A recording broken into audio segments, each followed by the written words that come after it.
Hi everyone, welcome back to my channel. My name is Navita P. The topic for today's video is get out of debt motivation. So this article is to motivate you to get out of debt. I'm so excited to talk about it because it is a big amount of debt that this person's paid off. So let's talk about it right after this.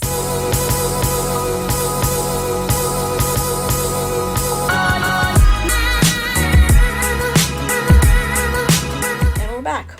Okay, so the article I'm talking about is it's on msn.com lifestyle section, and the topic of this video is debt motivation. I want to motivate you to pay off that debt, to crush it, shovel it out from your life. So start digging. Let's take a look at this article. This single mom paid off nearly $80,000 of debt in 8 months. It is impressive. It is amazing. 8 months is really not a long time. Look at what's going on right now in the world, and you can see that 8 months will probably go by fairly quickly. We are already in July, so we're more than halfway through the year. It says here, Kumiko Love, founder of The Budget Mom, has found a level of happiness she didn't know existed a decade ago. Back in 2011, she was far from being a financial guru. Having recently graduated from college, she was already deep in debt from student loans. Then she was involved in a hit-and-run motorcycle accident. Despite major bumps and bruises and a shattered wrist and bruised pelvic bone, she showed up for the first day of her new job 3 days later. I didn't have medical insurance, and I knew the bill was going to be very high, she says. So she was already going through so much. Off the bat, she was going through medical issues and medical bills and other bills, her student loan debt. So that was coming at her like an avalanche, right? So let's keep going. And that's her talking here. I'm gonna pause that and keep going through the article. Despite earning a degree in finance and working in the field, Love admits that she never followed a personal budget. So anyone out there who is not following a budget, you really should get on it so you know exactly how you're tracking your money and how it's being spent. As bills mounted and tensions grew, this became problematic because she was greeted with a new component: pregnancy. So she was pregnant and she filled a hardship letter with the hospital, which explained her concern for her ability to make the necessary payments. She was able to receive assistance with 85 to 90% off her medical debt. When her son was born in August 2012, she knew it was time to saddle up and make a real plan. Continue reading. It says here, seeing my child for the first time, it did something to me. For the first time in my life, I felt true responsibility. It was no longer a matter of wanting to figure out my finances. I needed to. If I wanted to provide the life I wanted for my child, I would have to do the work and get my money under control. So that's very important right there. When you know you have responsibility, you know you're going to want to take action. But as she got her finances under control, new challenges emerges.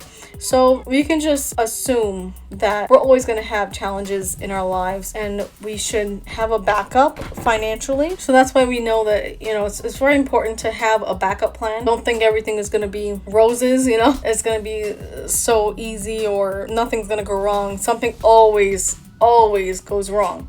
So it's important to have an emergency fund. It's good to stick to your budget. So it says here, when her son was around 3 years old, she got divorced. After charging about $20,000 on credit card, moving into her own apartment and furnishing it, she had a aha moment. The more quality time she spent with her son, the more she realized his happiness wasn't born out of things she gave him, but rather the memories they made. She said, I started noticing his laughter change, his personality change. All of a sudden, he was talking to me about his feelings and what he was feeling rather than me fighting it out of him to get him to open up to me. Very interesting and lovely story. She stopped thinking about the methods that weren't working for her, and she decided to stick with the paycheck method to get her finances in order. I think most people use the paycheck method. I know I use it. There's really all sorts of methods. She explains there's a calendar method, a paycheck method, and cash envelope method. So there's all these different kinds of methods. Initially started the blog, The Budget Mom, to share her journey, which is similar to mine. I like talking about other people in the personal finance space, so we can learn from each other and share our knowledge, our wisdom with everyone and our new followers. And she gained over 40,000 followers on social media, and she was making quadruple at Budget Mom, and then she decided to leave her job and run her blog full time. So the information that she says here is creating a budget. So we all know creating a budget is important, and it's something that we should do and we should really stick to. It says here, don't be afraid. You'll feel confident in the decisions you're making when it comes to money. Love says that regardless of what you're reading or what people are telling you, you'll never truly feel like you've had success with budgeting unless you feel sure of your strategy.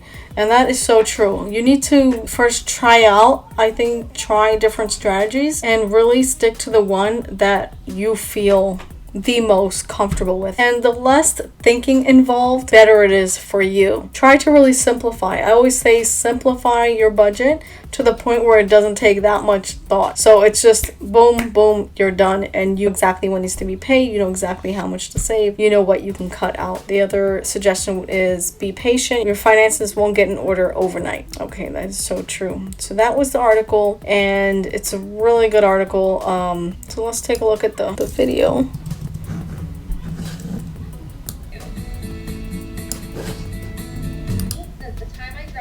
College in 2011 with a finance and economic degree. A lot of what I learned was corporate finance, but not once during that time did I learn a whole lot about personal finance. At that time, I knew I had to get, but I went back into debt after I got a divorce. I was so worried about my son and everything that I tried every budgeting method out there. I wasn't seeing the progress and success in my life that I wanted to see. And I think a big part of that is anytime you search budgeting, you're thrown a monthly template. I got so frustrated with budgeting, I actually gave it up for an entire year. But during that time, I realized, especially around my son, that if I gave up, I knew that I couldn't provide the life that I wanted for him.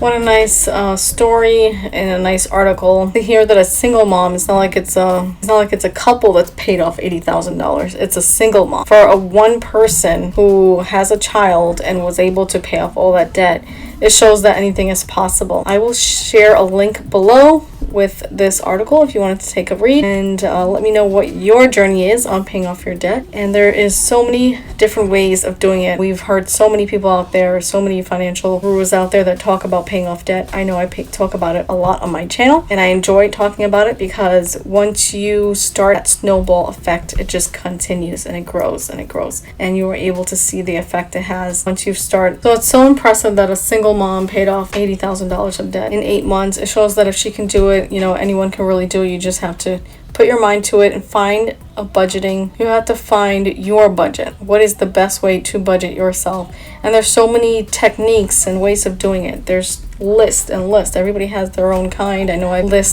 made a list before on my channel.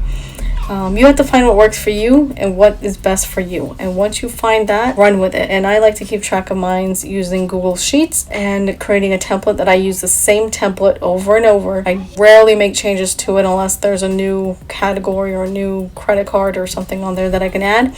But it's quite easy to do. And once you've gotten the hang of it, it doesn't take that much thought. And it should be fairly easy. If it's even remotely difficult, you're not going to want to do it. So keep it simple. So thank you so much for watching. I thank you for joining me, and please subscribe to the channel if you have not done so already.